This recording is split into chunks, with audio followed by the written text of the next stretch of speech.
And Suzuka Circuit for round 15 of the World Drivers' Championship. The combatants are set, so let's get ready to rumble.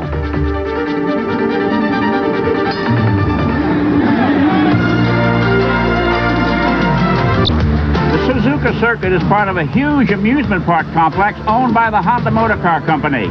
A big crowd is expected today. 10,000 came on Friday, a work day. Yesterday there were 50,000 people here, and officials say perhaps 200,000 might show up today for the Grand Prix on this very difficult track. 16 turns, 3.641 miles to the lap. How difficult? Well, on Friday, there were 16 separate off-course excursions. Here's Andrea de Cesaris losing control of his Real, going through the sand and ending up in the tire barrier. Later in the day, Briton Derek Wart got wide, ran over a storm drain cover that came up and tore the right side of his arrows off. Wart rode his car to a stop through the sand and finally had to get out. How did he get back to the pits? Well, he used an old American method. He hitchhiked. And who picked him up? But fellow competitor Gerhard Berger, who rode him to the pits on the back of his Ferrari. Okay, I'm Chris Economaki here with David Hobbs for the Japanese Grand Prix, one of the more exciting races, and our colleague John Bizignano is down on the pit road right now. Thank you very much, Chris. We are right down on the track where the cars will be gridding in just a few minutes. Actually, the main story throughout the pit lane is the weather, something that no one can control. A little frustrating to the F1 engineers, but the weather has changed. We're down to about 45 degrees. Now, that's much colder than the morning warm-up and a lot colder than the qualifying sessions on Friday and Saturday. What that has done is given the turbocharged cars about 3% less fuel economy throughout this race. Bad news for Ferrari, Megatron, and even the very fuel-efficient Hondas are going to have trouble finishing this race at maximum power settings. Also in this morning's warm-up, Senna was fastest, but two normally aspirated cars, Mansell and Boutsen, came second and third. Prost is fourth, so there's going to be a lot of dicing in the front of this grid. It's going to have to be an intelligent race for every turbocharged car driver to actually get through it with the fuel he has on board. Tire stops, they will come only if it rains, and we have had several rain cells moving through the area. There could be a lot of pit action. A new face in Formula One is the man at the wheel of this car, Aguri Suzuki of Japan, 27 years old, racing for 9 years, having started in karts. He replaces Yannick Dalmas of France, who is back in his native country suffering from a malaise. And now let's take a look at how they'll face the starter's flag here. On the pole, Ayrton Senna, the 12th pole position of the season out of 15, his 28th career pole, tying him for second with Juan Manuel Fangio, only 5 behind the great Jim Clark. Sharing the front row will be Senna's teammate Alain Prost, going for a third world championship and the 35th win of a record career. Gerhard Berger, last year's winner here, is next for Ferrari. And then it's Ivan Capelli and a non-turbo March Judd doing very well. He's from Italy. Next in the lineup, three-time world driving champion Nelson Pique of Brazil in a Lotus Honda. And then Satoru Nakajima, hero of the fans, in his best qualifying run ever in a Camel Lotus Honda. Derek Warwick of England in an Arrows Megatron, always smiling. And then Briton Nigel Mansell, who had his troubles here last year in a Williams Judd. Michele Alboreto of Italy, soon to leave Ferrari, is next in the starting order. Then it's Belgian Terry Boutsen, a hot driver in a Benetton Ford. Following Boutsen in the lineup, Italian Riccardo Patrese, Judd. And then Alessandro Nannini, yet another Italian and one of the young comers from sunny Italy. And then it's Mauricio Gugelmin of Brazil, a first-year Formula One driver, and Andrea de Cesaris of Italy, one of the veterans. Jonathan Palmer of Great Britain, and America's own Eddie Cheever in an Arrows. Pierluigi Martini of Italy, and Philippe Struff of France in row 9. And then Philippe Alliot of France, and Aguri Suzuki in his first Formula One drive. Alex Caffey of Italy, and Luis Carasala of Spain. René Arnoux of France, and Nicola Larini, another first-year driver from Italy. And in the last row, Bernd Schneider of West Germany and Julian Bailey of England. And now, this circuit, rather narrow because it was built for motorcycles, is going to take a look. David Hobbs, what about it? Well, we're going to follow Satoru Nakajima on a tour around this very difficult 3.6-mile course. He's coming onto the pit straight here, and we're going to see some interesting stuff here. The Honda telemetry on this car is going to give us a show of the gears that he's going to use and the speeds he's going to reach. Here he goes into turn 1, which is flat out, very close to flat out in 6th. Changes down to 4th, into 3rd as he takes the second part of that curve. And then we come to what they call the S's. As you can see, it's a series of lefts and rights, and he's going up and down to the gearbox all the way through this series of curves. and the speed fluctuates here around about 150 to 200 kilometers an hour. Coming into this long left-hander, this one here, he's down into fourth, stays in fourth all the way through there, accelerates up through the gears again, and it comes to another right-hander. As you can see, the course is a very odd shape. We also have an individual thing here, a unique thing for racing tracks, race course. He goes under the track there. There's a flyover there. Coming down to the hairpin. This is a tight left-hand corner. Takes that in second gear, accelerates up, out of the corner again. What I was saying is, because of the hills here, this track has been forced into this very sinuous-looking shape, coming down to what they call the spoon curve now. As you can see, it's a double or triple apex corner. A very tricky corner. And you can also see from the shape of this track, there's not an awful lot of places you can overtake. Coming onto one of the only two straights here now, as he goes up to sixth gear again here, up to about 185 miles an hour. Here's a place where in the race they'll be able to do some overtaking, breaking into that left-hander. Not a great spot, but at least one of the places. Now coming to the chicane. Very slow chicane here, probably down to first here. And this is another place they'll be able to overtake going into, and the more powerful cars will be able to overtake coming out of that corner. So Nakajima's lap comes to an end, and with about 28 shifts per lap, these guys are going to be very busy this afternoon. 188 miles an hour top speed in practice, and we'll be back for the start. Stay tuned. ESPN Speed World Formula One coverage of the Grand Prix of Japan is brought to you by Goodrich TA. Little interested in this race. In near freezing weather Saturday night, some 20,000 fans slept outside the track so they could get in early Sunday morning. The crowd may well be one of Japan's largest, with close to 200,000 expected for the contest. Now, our John Bizignano is down at trackside with the latest on what may be in the Japanese Grand Prix. Thank you very much, Chris. And of course, the story down here on the grid is the weather. Right before the start of this Grand Prix, it has started to rain, and the team managers are going crazy trying to decide what kind of tires to put on the cars. Let's bring you up to date. Technically, McLaren, they are A-OK with Ayrton Senna and Alain Prost. He has changed the pop-off valve, Prost. It was untested on the car until this point, but they do seem happy with it in the few laps he did coming to the grid. Ferrari, Berger, and Alboreto, absolutely okay. No problems whatsoever, although they are changing the aerodynamics on the front wings just slightly to try and get a little bit more downforce on the front in case this bad weather does continue. March, Capelli, they had an oil light go on in the morning warm-up, and they have changed to a new motor in that car. It only did 2 laps coming onto the grid, but they say it is A-OK. Lotus has told us that they are in better shape than they have been all year long. They are looking for a podium for either one of their drivers. Arrows, they were not able to make one really clear lap in the warm-up with lots of engine problems. They're a little bit unsteady as far as what's going to happen when that green light comes on. The Williams boys, they are absolutely in great shape, and Benetton says the only problem they've had all weekend long is trying to get the sandwiches into the garage on time. So they seem pretty confident. Back to you, Chris, but watch the weather. At 45 degrees, this will be the coldest Grand Prix of the year. A slight wind at 20 miles an hour, high humidity, 62%, with possible rain before the race is over. The fans, who know this weather far better than we do, have brought their umbrellas, and many of them are open, so they are expecting rain. However, the drivers are not, otherwise they'd be on rain tires. They're on the slicks, and here is the tire warming up process, the zigging and the zagging back and forth. In temperature, David, what does that do to the tread surfaces? Well, of course, it puts a lot of temperature into the tire. It makes the sidewalls work. They grip on the track, and it builds temperature up in the tires, because the tire pressure changes a lot from the beginning of the race to when the tires reach their operating temperature. So these guys like to put some temperature into the tire before they start. If you obviously put them up to the race pressure before the race starts, they would go right off the end of the scale during the race. If you have them too low, the pressure too low before the race starts, then the cars are very unstable on those opening laps.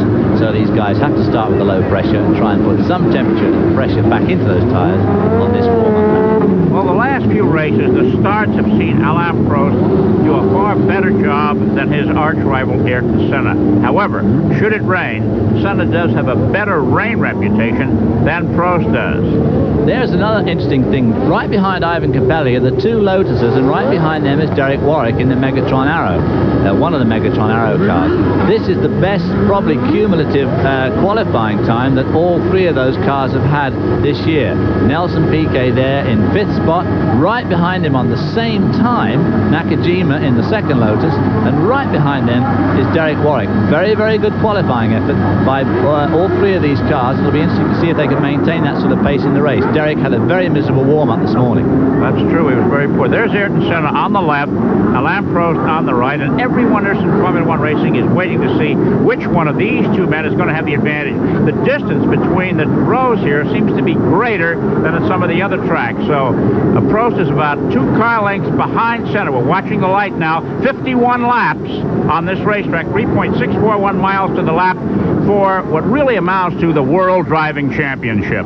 If Senna pulls this one off, he's won the championship. Senna put his visor up there, which would indicate the temperature is low. He doesn't want to miss up that visor here on the starting grid. Waiting for the cars to pull up behind there before the red light comes on, and then we've got about 7 seconds until the green shows and the Grand Prix is on. A great crowd. There's the red. Let's watch now and see who gets the edge of this jump. And look at Prost! And Senna! Prost at the start of the field, side to side to get by. A problem with Ayrton Senna. Where is he? Back to Alain Prost. Jumps to immediately with Gerhard Berger, the Ferrari second. What a surprise! Where is Ayrton Senna? Ayrton Senna is right in the middle of that pack. There he is at about 19th spot, and what a great start from Prost and Gerhard Berger in the Ferrari. Gerhard Berger won this race almost from flag to flag last year, obviously hoping to repeat the same thing this year, and if he does, and Prost finishes second and Senna finishes third, the championship is alive and open until the Grand Prix of Adelaide in just 2 weeks' time. Wow, they were stringing out. What a remarkable start, and the fans from Brazil have a great disappointment there with their driver Ayrton Senna having a bad start and falling to midfield. Well, this is just another. There we see a replay of the start now. And Senna obviously stalls the car. Berger does a great job to miss him, as does Nakajima in the second Lotus there. What do you think happened there? Well, I think he just stalled it, quite frankly. He must have done. I mean, what else could have gone wrong? Unless it dropped out of gear or something like that. Well, think of this one moment that may cost the Brazilian Ayrton Senna the World Driving Championship. Oh, look at this gaggle coming down for fourth. Capelli has broken away. Berger really giving Alain Prost here a tough time. Not far behind them is Ivan Capelli in the first normally aspirated car, and then a whole bunch of cars behind them. But just look at these two guys going for the lead here on this relatively narrow track, and look at the lead they have already. They've left everyone. It's remarkable, the performance of these cars compared to the performance of the rest of the field, and Capelli is gaining. Well, of course, that just shows the advantage of the turbo cars, or that's what we would normally say, except for the fact that Ivan Capelli is so close to them in his normally aspirated Judd-powered March. Those Judd engines have been improving in every single race. It's now a 3-car race. Alain Prost, Gerhard Berger, and Ivan Capelli. A turbocharged Honda, a turbocharged Ferrari, and a free-breathing Judd engine in a March chassis. 1, 2, and 3 in the early laps here at the Japanese Grand Prix. Now, it looked to me like Gerhard Berger made a motion there. I was wondering if he's pulling off one of the tear-off strips on his visor, which would mean that maybe Prost is dropping some fluid behind him. Yes, you see it coming out there you see it coming out of the breather on Alain Prost's car. I fear that this does not bode well for the long-term hopes of Alain Prost in this race. There we see the hairpin again. That looks like Nigel Mansell going onto the inside, and Nigel Mansell's lost his nose there. How about that? On Derek Warwick's car. And here they're getting ready in the pits, and actually they're putting it on there. Ivan Capelli is keeping his Japanese sponsors, Leighton House, which is a big Japanese real estate holding company, happy in this contest. And look at the quick work here by the Williams team, captained by Patrick Head. So right now, Prost is heading Berger. We'll count back now to see where Mr. Senna is not shown in the top 6. He's out of the points right now. Senna is a long way back, but I don't like the look of that mist of spray coming out of Alain Prost's engine breather there. It does not look good to me at all already. As I said earlier, Berger has had to pull off a strip off his visor. I would say that Prost's race... We have Obviously, it's hard to say at this stage, but he'd be lucky to finish this race. In the top 6 position, we've got 3 turbo cars and 3 normally aspirated cars. Now, that's a surprise this early in the competition. Right now, Mr. Berger seems to be unable to close the gap on Alain Prost. Well, of course, if Alain Prost really is dropping a lot of fluid, Berger's going to drop back because he can't keep on tearing pull-off strips off his visors. He won't have that many on there, and he may be just prepared to let Alain Prost go because he knows that Ayrton Senna is going to have a heck of a job to catch him up again after that appalling start. I don't know what went wrong. No, there's Senna up to... There's Alvaretto in 4th, and Senna is up to 6th. There's Boots in 5th, Senna's 6th. He's in the points. There's a guy that's doing well. On the right of that picture then was Jonathan Palmer, who qualified well and ran very well this morning in the morning warm-up. Ooh, you see that spray coming out the back of Prost's car? Does not look good to me. Now we have an interval timing, almost 10 seconds between the leader, Alain Prost, and his arch rival for the championship, Ayrton Senna, back in 6th place. With the weather cold and the racing hot to the Japanese Grand Prix. Stand by for more.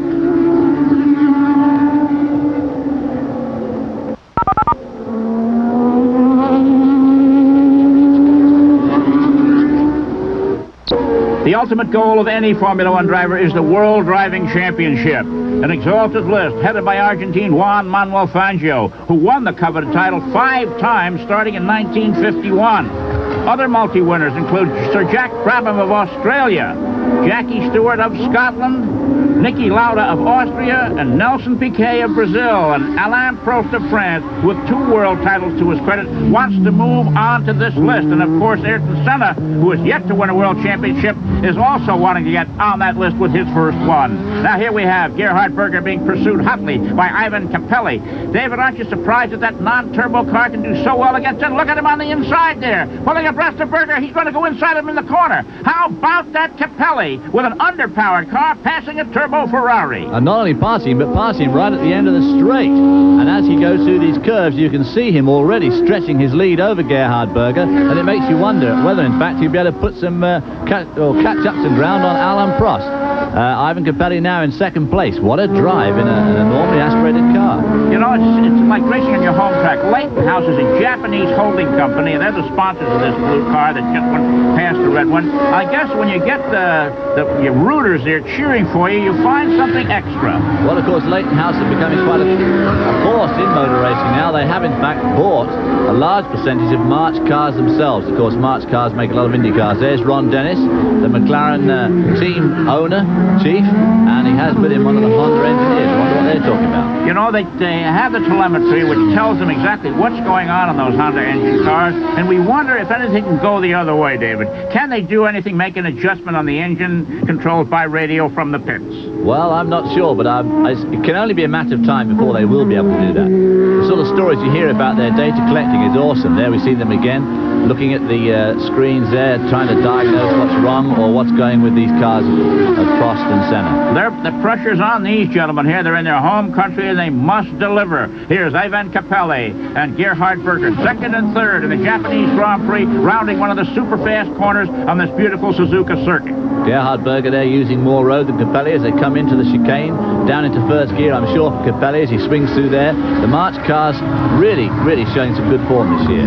And here we have our leader, Alain Prost, who got off to a great start and a surprising debacle at the starting line by his teammate Ayrton Senna, whose engine almost died once, perhaps twice. Here he has the fastest lap now, 1:48.425, 120.878 miles an hour. And Senna has just picked up the fastest lap as he carves his way through the traffic and is trying to get back in contention. Well, they're setting the fastest laps early on in the race, but there's still a long way to go from the record. Gerhard Berger has got the lap record last year at 1:43, but of course these cars are still pretty well almost full of fuel.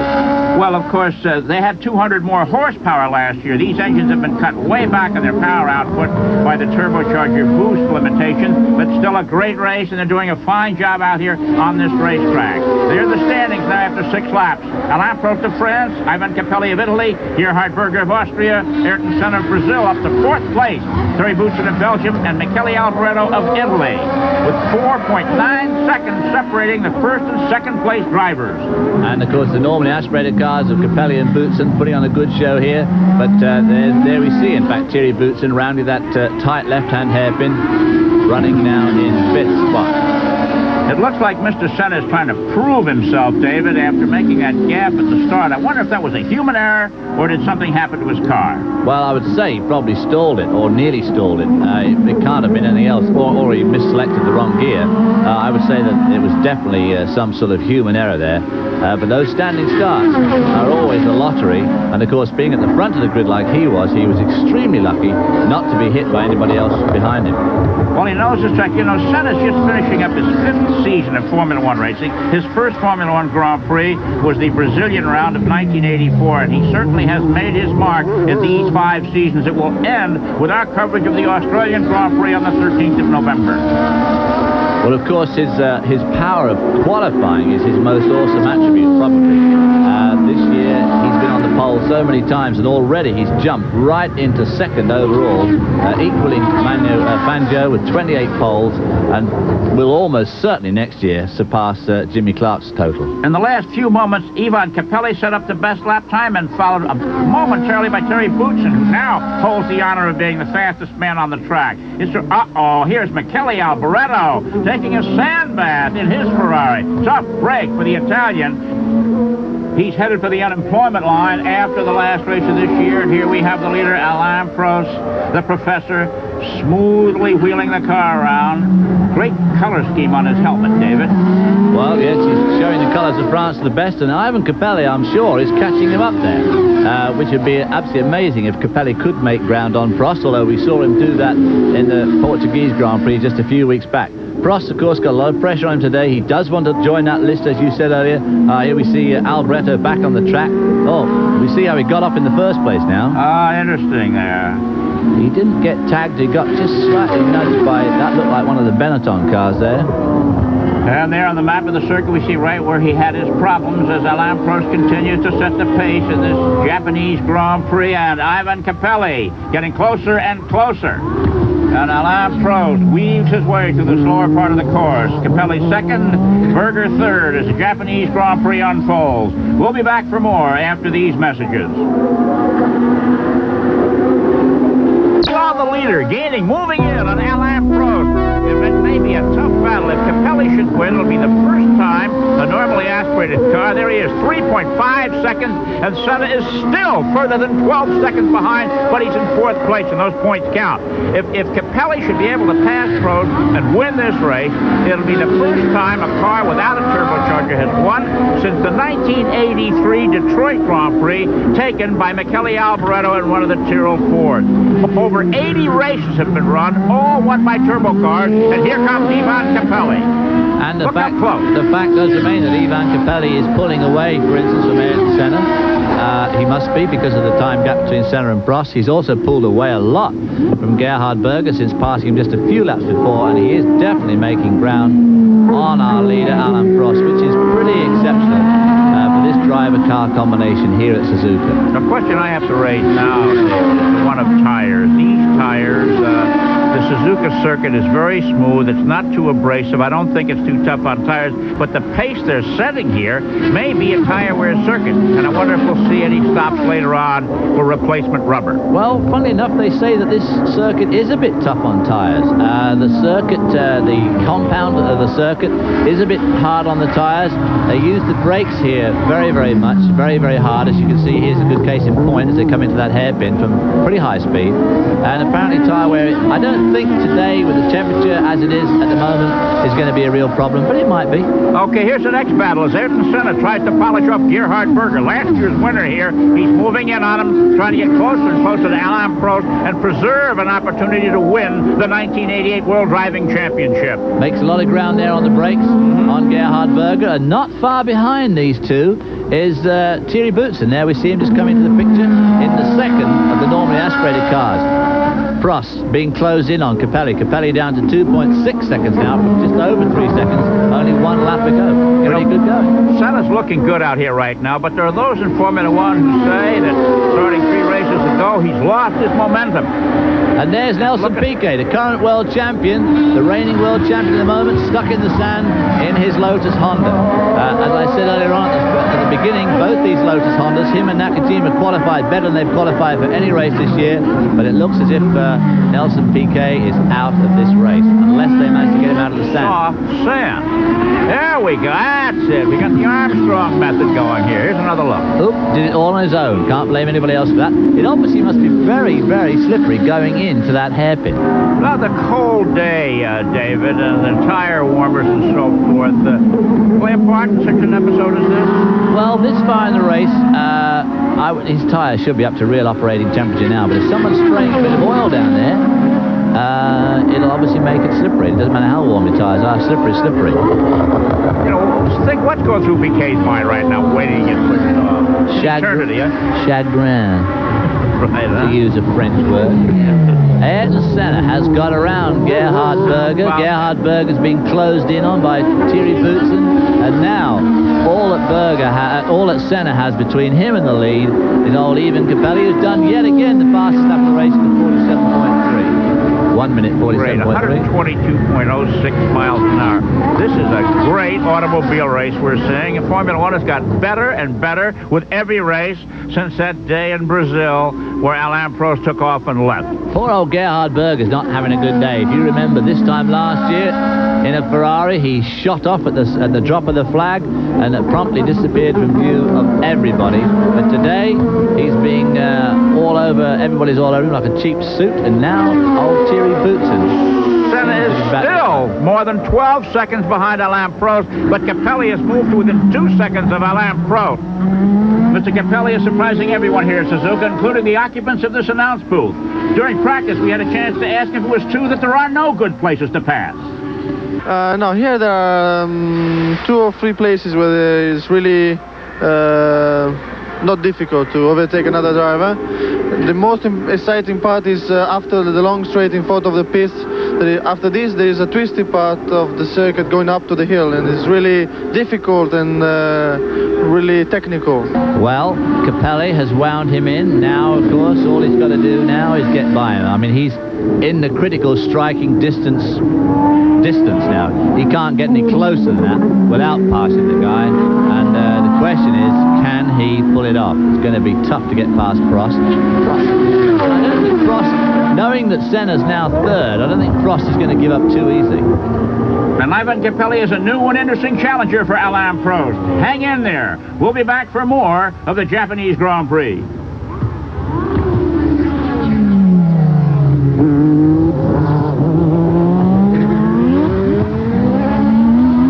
There's action in the pits. Here's John Pisignano. Thank you, Chris. It is Pique coming into the pits after that off-track excursion. They are definitely changing all tires, but they're also having a quick look at some of the suspension and bodywork. The engine is revving. They're doing something down inside the cockpit, almost like they're trying to tighten his seatbelts back down. The tire boys are ready to go, but they're not quite finished in the cockpit. They are definitely doing up his seatbelts. He may have undid his seatbelts during the off-track excursion. Pique back out on the circuit. Look at this. Here's the battle for first and second now. Alain Prost, the red and white number 11 Marlboro McLaren, one of the finest racing machines ever designed, and the ever-improving March with a Judd engine at the hands of Ivan Capelli, Italy's newest young superstar, on his way right on his back. Nelson gnashing his teeth, leaving the pits Less than half a second. And now Senna has finally gotten under 12 seconds behind Prost. Senna has a clear track. There's nobody between him and Capelli. There's nobody to fight, so now he can really let it go. With about 37 laps left to go, can Ayrton Senna move up? Catch and pass Alain Prost is the big question. I personally doubt it unless Prost has mechanical problems, but it's interesting to think about. Well, it's going to be interesting to think if Capelli wins this race and Prost should finish second and Senna third, that still keeps the championship alive through Adelaide, and of course you'll all be watching with bated breath as ESPN go down under to the Antipodes to bring you live the Australian Grand Prix from Adelaide. All right. right, Ivan Capelli now has fallen back a few car lengths behind Alain Prost. David, what's on Ivan Capelli's mind now? He's obviously got the power. He's obviously got the power to close on Alain Prost. If you were in Capelli's shoes right now, would you move up and try to pass, or would you wait a while and study Prost's methods and find out if there's a weak point? Is there an Achilles heel to his lap style on this racetrack? You've just said it all, Chris. That's about what he's doing. Ooh, there's Gujamin. Capelli's teammate has just had to let Nakajima through in the other turbocharged Lotus. So that's keeping Honda hopes alive there. Nakajima putting on a pretty good display this afternoon. Well, the whole weekend, in fact. But to go back to Capelli and Prost, yes, I would sit and watch for a little bit. Of course, if Alain Prost is still dropping fluid, it may be that Capelli's not in too much of a rush because he thinks he's going to do it anyway. Here we see him coming into the corner. Bit of wheel locking goes on here on the heart of Nakajima. Gujamin makes room for him in the end, and a clean pass takes place. There's Peter Waugh, the team manager of Lotus. It looks like it's raining in there, but it obviously isn't raining. Otherwise, these guys would be coming in for different rubber. Yeah. Well, a lot of racetracks it rains at one end, it doesn't rain at the other end. I don't feel any rain where I'm sitting. It's dry in the booth, that is for absolute sure. Prost, the master. I mean, you just never know, of course, with these turbocharged guys, how much they've got in hand in terms of boost. I mean, Prost could probably turn the boost up and give himself a bit of a leg up, but then he might run out of fuel too. All right, Dave, with the wings on these cars and all the aerodynamic appurtenances on these race cars, we hear so much about drafting and stock car racing. What about the air directly behind Alain Prost, and what is that air for Ivan Capelli? Is it a help or is it a hindrance? Well, it does just exactly the same as it does in stock car racing. It makes a hole. In stock car racing, that's good because it gives the guy behind less drag. He can go as fast as the guy in front and catch up. In this type of racing, it makes a hole and he loses downforce, and it's not such a good thing. With 15 and 51 laps in the books and Alain Prost leading, the rain tires at the ready. Stay tuned. We'll be back for more. So Capelli is old Prost can land through now, and just look at that atmosphere being whipped up now. Right, you can just see the condensation coming off the wings. That's amazing. My, one of the LaRousse Calmel cars directly in front of the leader, Agura Suzuki, and Capelli right there. Now, obviously, Prost had to slow a little bit for that. Yeah, there goes Capelli. Capelli. For the lead on the outside, and the non-turbo takes the lead from Alain Prost. What a pass! What a pass! But it's not over yet. Not over yet. Not over yet by a long shot. Boy, what a great deal that was by Capelli. He took the advantage when Prost just gave up a little bit because of Suzuki in front of him, and of course Capelli. That's the difference, David, between youth and enthusiasm and age and experience. Prost did not want to take the chance, and Capelli was prepared to take the chance.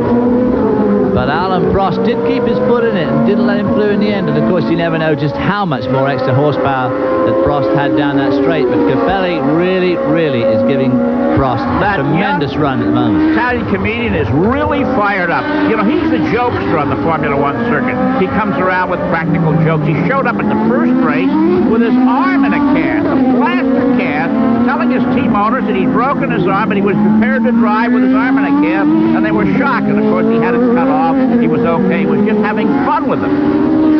Well, he's not having fun with Prost today. I mean, this guy is deadly serious, and he's putting on a great display here in Japan this afternoon. Well, you see, that was a case of Prost playing it safe and Capelli playing it for all it was worth.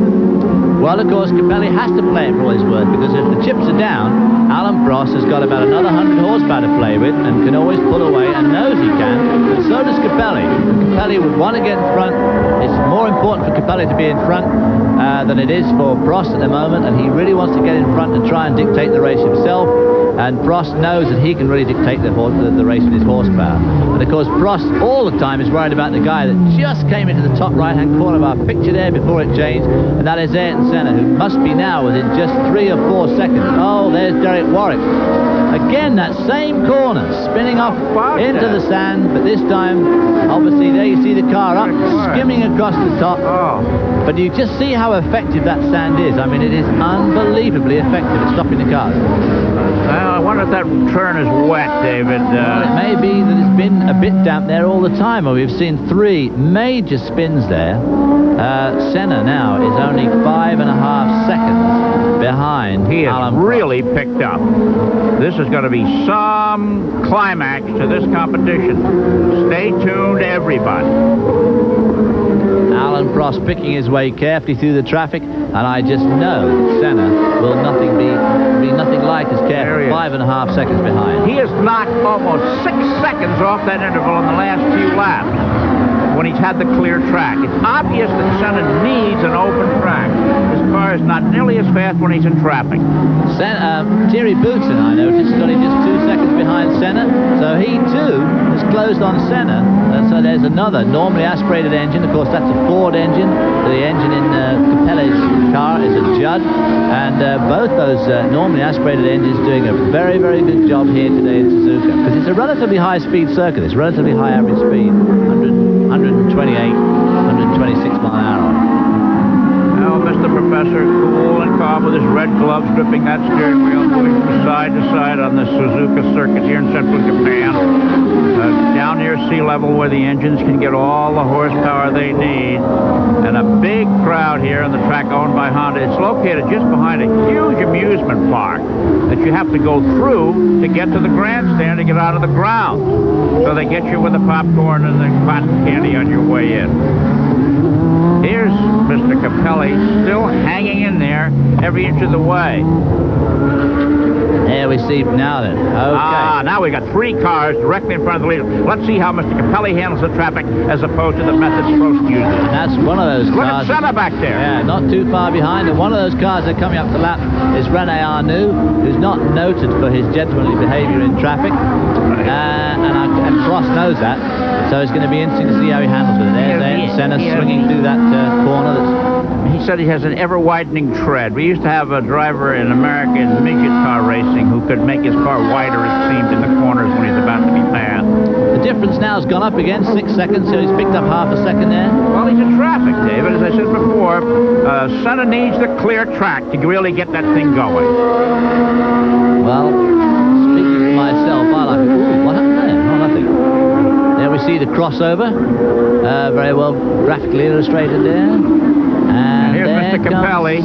Good. Prost is coming to that track. Oh, Arnoux lets him through. That looks like a Ferrari there. That must have had a problem. It is, in fact, Alboreto. Yeah, they're the standings there. 18 laps at Prost, Capelli, and Ayrton Senna, 1, 2, and 3. Thierry Boutsen hanging in there in 4th. Capelli still right there with the leader. Look at that. Ayrton Senna's caught right up. Now he's right behind. He's knocking on their doors. He can see them now. With Ivan the Terrific challenging the Professor for the lead, and Ayrton Senna moving in. It's the Japanese Grand Prix. Terry Boutsen, Gerhard Berger, and Alessandro Nannini rounding out the top 6. Stay tuned. We'll be back for more.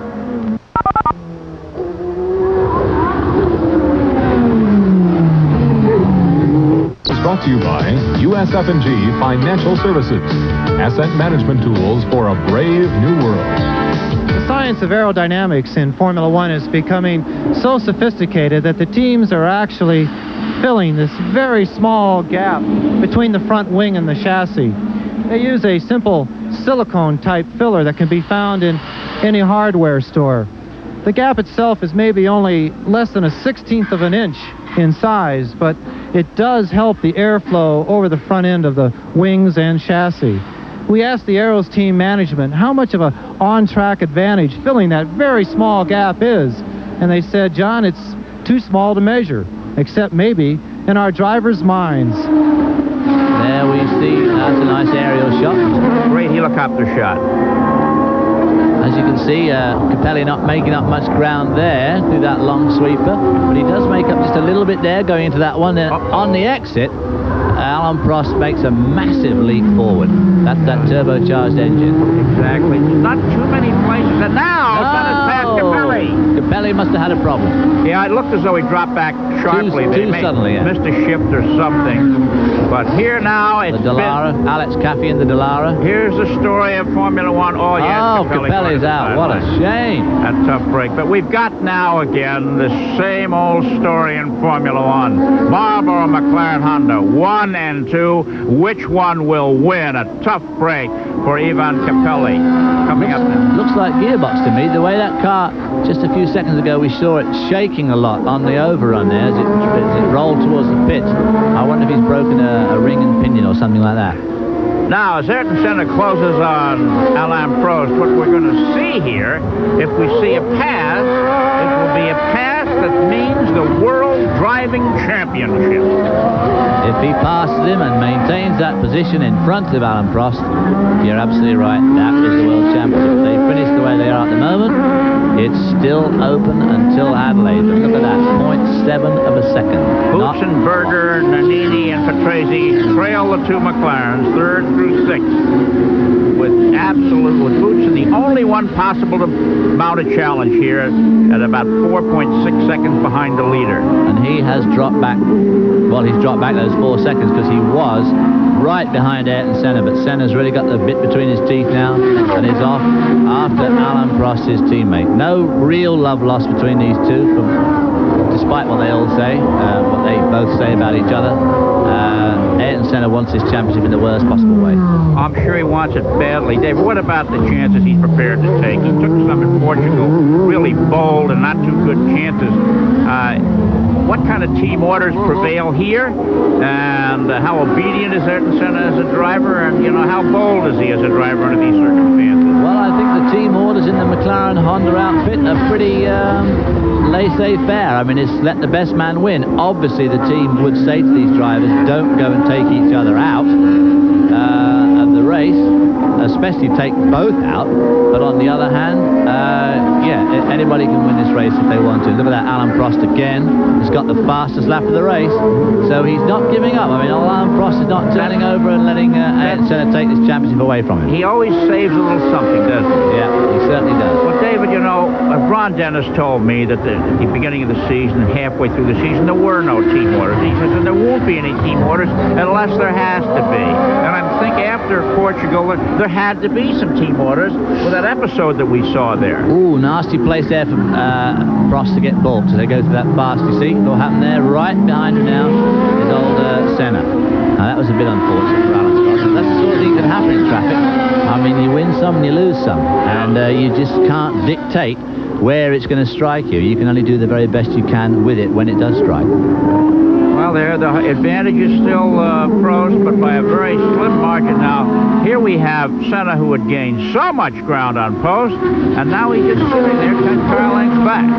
With 21 of 51 laps on the score sheet, Alain Prost of France leads his teammate Ayrton Senna of Brazil. Terry Boutsen of Belgium is 3rd. Gerhard Berger of Austria is 4th. Alessandro Nannini is 5th, and Riccardo Patrese is 6th, both from Italy. Nakajima of Japan and Cheever of the United States round out the top 8. We'll be back for more in a minute. Kurt Marlboro.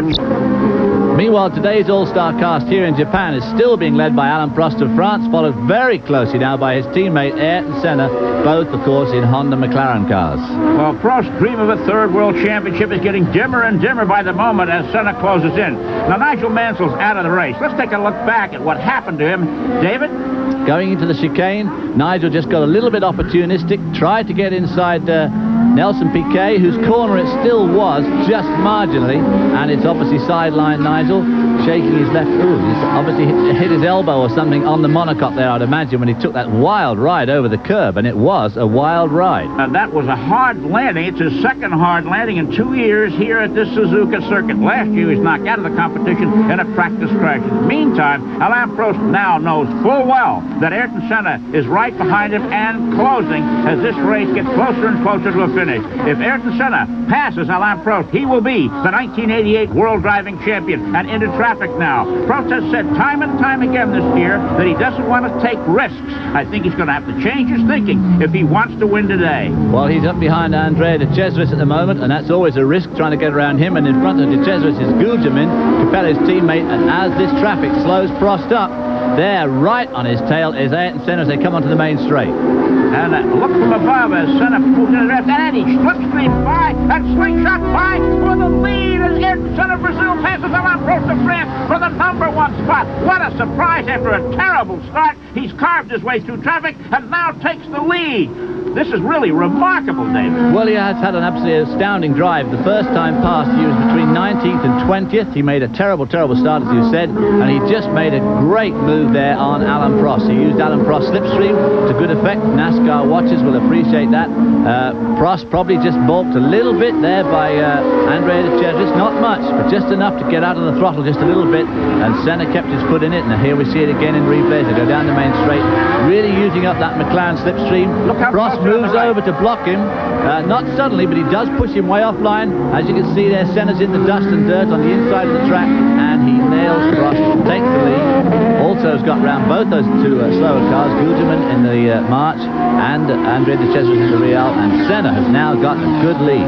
Well, Guterman is Senna's former roommate, and they're great pals, and he's between the leader and Alain Prost, whether that means anything or not. I think this will go down, David, as one of the really great drives of all time in Formula One racing, matching that drive of Juan Manuel Fangio's in the German Grand Prix in the mid-1950s. So Ayrton Senna of Brazil, back out front where he's been so many times this year in Formula One racing. Well, Alain Prost seems to have disposed of the other two guys as well, and so he's right behind Senna now. They've both got a clear track. Oh, more back markers coming up on that LaRousse Camel's car again, and also the second one of the Lotuses. So, well, Mr. Senna's a tiger in traffic, and we'll watch him dispose of these guys. Whether that'll give Prost a chance to close in remains to be seen, but it looks like Mr. Senna is going to have his day today. Now here, Mr. Suzuki, his second spin of the day. Looks like he's got too much brake on the back of that car to me. He always locks up the back wheels first, which is a good way to guarantee yourself the odd spin. And not an impressive Formula One debut for Mr. Suzuki. Here, our new leader, Ayrton Senna, cruises pulling away from his teammate and arch rival Alain Prost in this Japanese Grand Prix. What a drive for Ayrton Senna of Brazil. His best drive so far of the year, and he's had several good ones. And he'll set a new record for victories if he stays out in front until such time as the checkered flag wave. A second and a half rather, separate the leading two cars, and it's been all Marlboro McLaren this year and today here at the Suzuka circuit in Japan. I'm sure that their reign will come to an end next year, or they won't be anything like as dominant as they've been in 1988. And if they are, the world of motor racing is in for a horrible shock. There he is catching up one of the Camel Lotus Hondas. Honda engines again putting on a great display here on the Honda track here in Japan. Senna must have a great feeling of personal satisfaction having come from that terrible start, gone through traffic, caught his teammate, and then overhauled him on that burst of speed down the straightaway. It was remarkable. There's the standings. Senna, Prost, Boutsen, Berger, Nannini, and Patrese with 28 of 51 laps in the books. Second and a half, still the interval between first and second. Boutsen way back, almost 9 seconds behind the leader. Yeah, Boutsen's dropping off the pace down the normally aspirated Benetton Ford. That's Nelson Pique, who's now in front of Ayrton Senna. Will he, in fact, hold him up? Obviously, Nelson Piquet is having a pretty adventurous day. He's been in the sand, out of the sand, into the pits, run into Nigel Mansell, and moves over very nicely to let his real arch rival from Brazil through, still maintaining a strong lead over Alain Prost. Well, Ayrton Senna leading Alain Prost here in the Japanese Grand Prix. Yellow flags waving. We'll be back for more of this exciting automobile race after these commercial messages from the Suzuka circuit in Japan. November 12th at 11:30 p.m. Eastern. You heard Berger won. Well, last year Berger won here too, but he's not winning this year. Ayrton Senna, here we see him here going down the long straight, and he's about to put on some laps on some lap traffic. There he goes, the inside of René Arnoux. Most of these drivers are very careful how they handle René Arnoux, and he's about to try and get around Eddie Cheever. David, the drivers keep a mental book on everybody else in the race. Arnoux is notorious for using up a lot of racetrack, but Senna just waded in there like he wasn't worried. Well, of course, that's one of Senna's trademark. He does tend to be very, very forceful and aggressive with traffic, and obviously today he's been particularly so as he's climbed up from somewhere like 20th in the field. And now here we have Nelson Piquet down in the pit and taking it easy. It looks like his day is done. A tough break for the three-time world champion from Brazil. We've one Brazilian retiring and another one on his way to a world championship. And he's slowly he gets out of the car. The end of a long day for Nelson Pique of Brazil. They seem to be treating him rather tenderly down there. Well, he's had 2 stops in the pits today. The first time he came in with the seatbelts off. This time he's taken them off permanently and got out of the car. So we don't know quite why yet. Obviously some sort of mechanical failure of some sort, I would imagine. He gets out rather gingerly there as the race continues, and Ayrton Senna, his fellow countryman, out in front, being pursued hotly by Alain Prost. Here is Prost in pursuit right now, and a good distance behind, 4.78 seconds behind. Boutsen still is third, Nannini, Berger, and Patrese round out the top 6. They're the ones who will earn the points in today's World Championship round. Alain Prost coming up now to lap René Arnoux, who we saw lap just a couple of laps ago by Ayrton Senna, and Prost also giving him the benefit of the doubt as they come into the chicane. No, he did it easily. Okay, now let's go down to John Bizignano with more on Nelson Pique. Thank you very much, Chris, and we found out the exact reason why Nelson Pique has dropped out of this Grand Prix. He's actually too dizzy to continue. On Friday, he wasn't feeling well at all. Saturday, everything was okay, but during the first half of this race, the ailment came back. He came in for safety reasons and said, I'm just not feeling well enough, totally dizzy, to be safe out on the circuit. Nelson Pique out because of health reasons. Back to you, Chris. Okay, thank you, John. I hope it wasn't too much seaweed wine in the days leading up to this Grand Prix that has laid Nelson Pique low. But the race continues, and Alain Prost still has his eye on the back of Ayrton Senna's number 12, his teammate, who's pulling further and further away. There he is, and right here, one of the Benetton Fords. These have been one of the great normally aspirated cars during this year's Formula One competition. Well, Thierry's running in 3rd spot at the moment, and if he makes the podium yet again, the winner's podium, that'll be his 6th visit there this year, his 6th 3rd place for this car, which actually is a pretty good run for the normally aspirated cars. Obviously as good as you could expect this year with the 4 powerful turbos of the 2 Honda engine McLarens and, of course, the 2 Ferraris. Getting on the podium is very important in Formula One racing. The sponsors like to tout that to their customers that their car and their driver was on the podium at the end of a Grand Prix. Look at the heads bobbing around here, David. The track is pretty bumpy, I guess. What about the neck muscles? Well, a long race like this. Well, of course, that is the problem. Not only just a long race like this, but this type of circuit that's constantly on the move. The car is constantly moving, very short straights to relax on, and it really is tough on the neck muscles. Here we see Thierry Boutsen's teammate, Alessandro Nannini, also running strongly in a normally aspirated car. He will stay with the team next year and will be joined by Johnny Herbert, the Englishman, and of course Thierry Boutsen himself is going to go and drive for the English team, Williams, and they'll be using the new Renault engine. Well, you know, you wonder about this young fellow Johnny Herbert in the hospital, banged up so badly in that Brands Hatch crash, whether he would really want to get back in a race car, but apparently he does, and he'll be on the Formula One circuit next year if he passes the physical. We'll be back for more of the Japanese Grand Prix after these. Back at the Japanese Grand Prix with Alain Prost trailing Ayrton Senna for the number 1 position on the track. And let's now go down to John Bizignano for a report from the pits. Thank you very much, Chris. And actually, for the first time all season long, we have some very accurate information relative to the McLaren camp's fuel consumption. At the moment, Ayrton Senna has an extra 0.8 of a liter left in the tanks. That means that he has that much extra fuel on the current power settings that he's using. And obviously those power settings are doing very well for him. So right now, Ayrton Senna is not looking at the gauges. He's only looking for that checkered flag.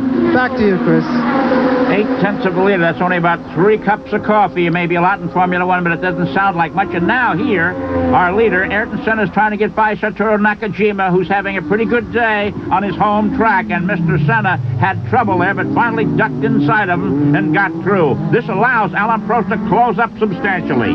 Well, that's the sort of thing with traffic, as I say earlier. Sometimes you win, sometimes you lose. And in that particular instance, Senna definitely lost out, but of course now Alain Prost has got to get past the same obstacle, and he will be an obstacle here in front of his home crowd, Japan, because Nakajima does not want to lose face, and he also has got the same sort of horsepower that the 2 McLaren Hondas have got, him with his Camel Lotus Honda. What does protocol dictate in a case like this? We have a world championship at stake, David, and Satoru Nakajima is out there in the way.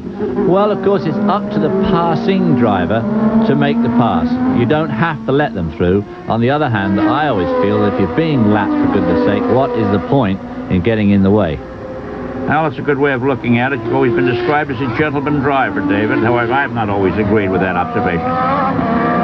Yesterday, we asked Alain Prost about this very situation, he being second behind his teammate with a title at stake.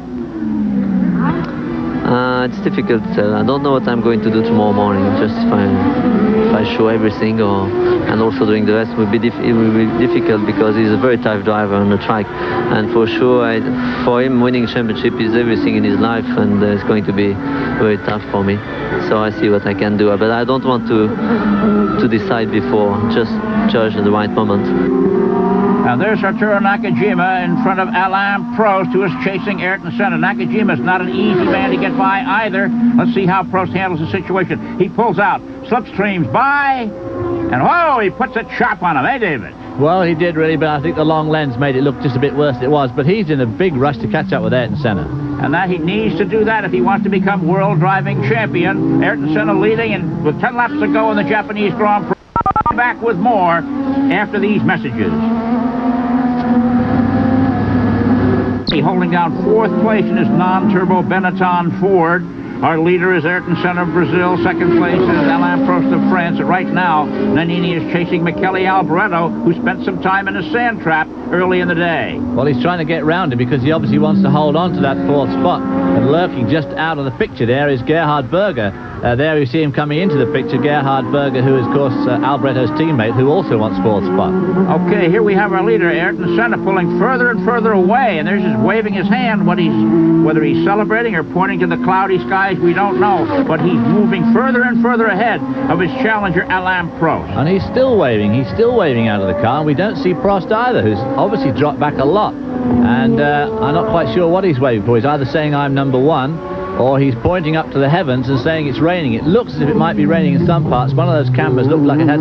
His tyres, in fact, look a little bit damp, but I don't see any spray coming down. That's right. It's apparently wet on one side of the track and not necessarily the other, but it's not slowing Ayrton Senna down any. In fact, he's increasing that margin. And there he's letting everybody know that he feels confident he's going to be the winner of today's Japanese Grand Prix. Certainly is some slick on those tyres. You can see it shining there. So there must be quite a bit of damp out there on the track, in which case it would be extremely slippery. At the end, yes, you can see the rain there falling. Ron Dennis looking a bit long in the mouth, and Gordon Murray there. I don't know why they'd be too unhappy. Their cars are lying 1st and 2nd. Can't be too bad. There we see the difference now. 5.6 seconds between 1st and 2nd spot. I say, David, do you think that Ayrton Senna has made up now for his miscue in Italy? Well, I think so. The Italian thing was really just a racing accident. Both he and Schlesser have to hold some of the blame, but it was just one of those things that happens in racing.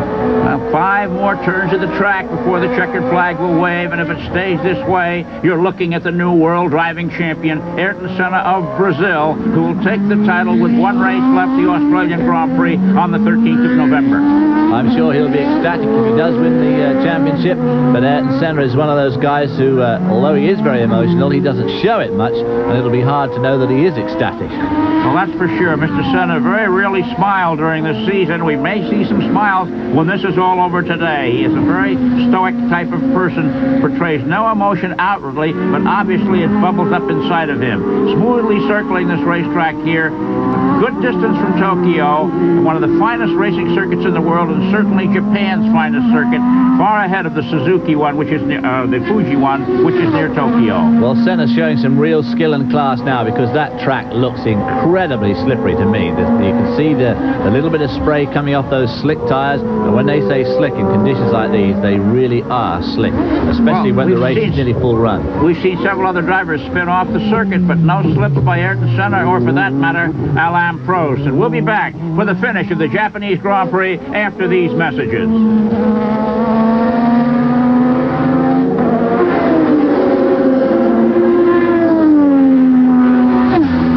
On the track in front of leader Ayrton Senna, Luis Parisella, the Spanish driver in the Minardi, next to be overcome by the Bravura Brazilian in number 12 as he heads for victory here in Suzuka, Japan, and his first World Driving Championship. Alain Prost, a good distance behind, still within sight, but sort of hopeless, don't you think, David? Yes, I think that Alain Prost will be definitely more cautious in these very, very slippery conditions than Ayrton Senna. And as he said earlier on in that interview, Ayrton Senna wants to win this World Championship, his first World Championship, in the worst possible way. And although Alain Prost would love to win a 3rd championship, I don't think he's about to jeopardize either his life or the car to achieve that. it. And there we have the standings. 6.6 seconds separate Alain Prost from leader Ayrton Senna.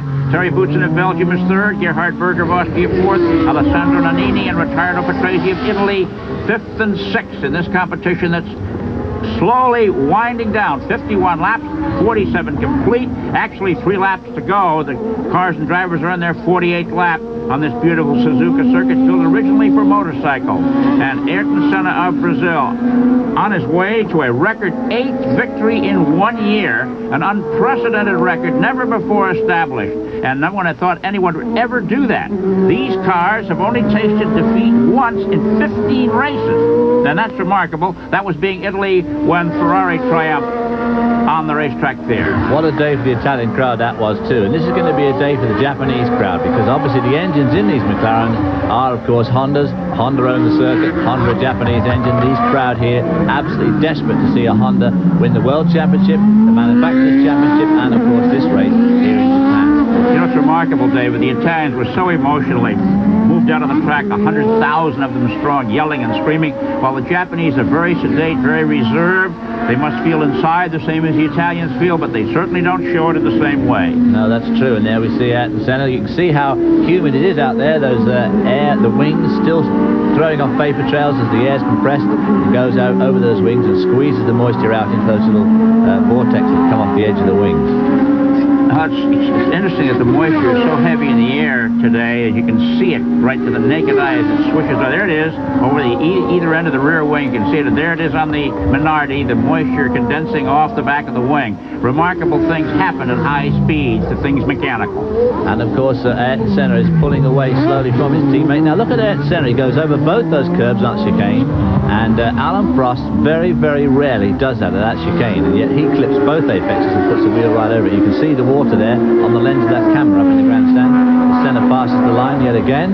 That must make him 2 laps to go to his first World Championship. When you talk about going over those rumble strips, that apparently, David, is a difference here at any rate between winning and losing. Well, it certainly seems to be giving Ayrton Senna a bit of an advantage at the moment, but it's certainly not giving me any disadvantage to do it. Obviously, all these drivers now, Senna as well, being very, very careful, because this is the slipperiest type of condition you can get. A light drizzle on a track that's already had the full race distance run on it practically. There we see the Minardi, and here comes Alain Prost into this view now, nearly 10 seconds behind. He's losing 2.5 to 3 seconds a lap. Well, I guess he realizes that the chase is over with. He just wants to hold on to second place. But think about the race we've seen today, David, with that start where Senna's car almost stalled, not once but twice, and by the time he got it percolating, he was at the back of the grid. He carved through so many cars.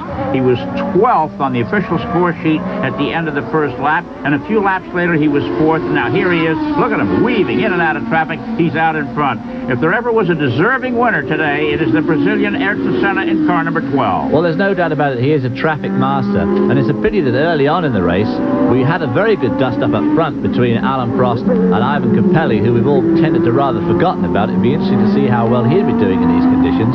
And while all that was going on at the front, Ayrton Senna must have been putting on an incredible display right back in the field there. He was about 20th the first time past. He must have been polishing off people right, left and centre and putting on a great display. Unfortunately, we weren't able to see it. Well, he's taken care of all of those problems, and he just now has his fingers crossed that everything stays together on the race car, that there's enough fuel, and that nothing happens and nobody gets in his way, much as Mr. Schlesser did in Monza. Well, I'm sure if they do get in his way, he'll approach the whole thing in a slightly different manner to the way he approached it in Monza. It was kind of his fault in lots of ways. Down to 1 lap now, just 1 lap for Ayrton Senna for his first World Championship. And, you know, we saw some sparks there from the bars underneath the car. We've not seen those before today. You'd think with the car quite light, we wouldn't see it bottoming like that. But he maybe took a different line as he passed those slower cars on this zigzag Suzuka circuit. It certainly is a zigzag circuit, and there's only just a few of those zigs and zags to go for old Senna there, who's going to win his first World Championship, and probably won't be his last either. But I'm sure it won't either be the last time that Alain Prost finishes first in the race. About his own career, he's been beaten time and again by Ayrton Senna. They were very palsy wells at the beginning of the season, and you can see the rivalry develop as the season wore on. And Senna came into this race not saying anything, and Prost was smiling at everybody, telling him how confident he was about the championship and the end of the season. No, it wasn't to be, as we've seen today. The checkered flag is waved. Ayrton Senna has won the Grand Prix of Japan, and with it, the 1988 World Driving Championship. There we see Nakajima taking the flag, also in the Honda engine. And now Ayrton Senna's trying to get his visor up. He wants everybody to get a good look at him as he goes round on his victory lap. And what a victory it is, too. Victory in more ways than one. Victory in this race in Japan, and, of course, victory in the World Championship. Well, and Alain Prost takes the checkered flag 13.363 seconds behind. Terry Boutsen is third, up to due to take the checkered right now. There's Boutsen getting waved down by the official starter. Gerhard Berger should be next in car number 28, the Ferrari. And it almost does look as if he's crying. Now, that is another side to Senna that we haven't seen. This year it's been hard to get a smile out of him. It's also hard to get a smile out of this guy, Ron Dennis, but he's smiling now. We'll finish after these messages.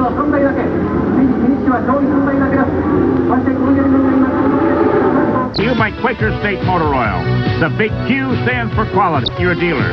8-year-old Brazilian Ayrton Senna gets out of his car for the 15th time this season with 8 victories, winning more than half his start. He's the world champion. Now, you may ask why Alain Prost, if he wins in Australia and gets 9 points, would not be the champion. Well, you can only use 3 of those because you can only count your best 11 finishes, which would tie him with Senna. And then Senna would be the champion based on the number of wins. Berger also is locked into 3rd place in the final points for 1988. It's been a great season with races all over the world, and Ayrton Senna and Team McLaren dominant on the racetracks of this world, being only surpassed once, that by Ferrari in Italy. The fans here in Japan, very quiet and sedate, but they like to see their engines perform well, which they're doing here.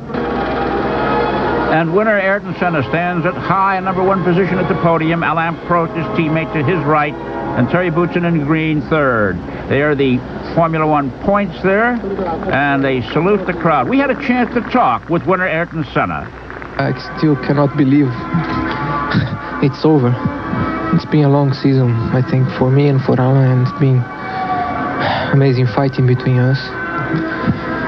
A lot of pressure on both of us, and although we always try to minimize the pressure to make it less painful, it's impossible, and it was very hard, and I still cannot believe it's finished. And so Ayrton Senna of Brazil and Alain Prost of France, 1st and 2nd again. Belgians Terry Boutsen 3rd, Austria's Gerhard Berger 4th, Italians Alessandro Nannini and Riccardo Patrese 5th and 6th, 17 running at the finish here. And now, David Hobbs, your thoughts on today's Japanese Grand Prix. Well, when the light turned green, Ayrton Senna's thoughts must have turned blue, and he must have thought he had absolutely lost the World Championship right there and then. But he drove a magnificent race today. Prost was not perfect. Senna was as close as could be and won the race and the championship in very tricky conditions. John, what have you got to say about it?